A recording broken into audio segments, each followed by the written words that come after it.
ಗಂಭೀರ ಸ್ಥಿತಿಯಲ್ಲಿದ್ದ ಅಪರಿಚಿತ ವೃದ್ಧರನ್ನ ಸಮಾಜ ಸೇವಕ ನಿತ್ಯಾನಂದ ಒಳಕಡು ಅವರು ನಗರಸಭೆಯ ಕಸ ವಿಲೇವಾರಿ ಕಾರ್ಮಿಕರ ಸಹಾಯದಿಂದ ಅಜ್ಜರಕಾಡು ಜಿಲ್ಲಾಸ್ಪತ್ರೆಗೆ ದಾಖಲುಪಡಿಸಿರುವ ಘಟನೆ ನಡೆದಿದೆ.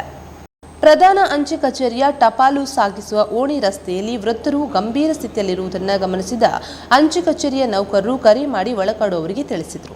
ದಾಖಲು ಪ್ರಕ್ರಿಯೆ ನಡೆಸುವಾಗ ವೃದ್ಧರು ಹೆಸರು ಹರೀಶ್ ಭಂಡಾರಿ, 61 ವರ್ಷ, ತಂದೆ ಶೀನ ಭಂಡಾರಿ, ಬಳಕುಂಜಿ ನಿವಾಸಿ ಎಂದು ಹೇಳಿಕೊಂಡಿದ್ದಾರೆ. ವಾರಸುದಾರರು ತುರ್ತಾಗಿ ಜಿಲ್ಲಾಸ್ಪತ್ರೆಯ ನಾಗರಿಕ ಸಹಾಯ ಕೇಂದ್ರವನ್ನು ಸಂಪರ್ಕಿಸುವಂತೆ ಸೂಚಿಸಲಾಗಿದೆ.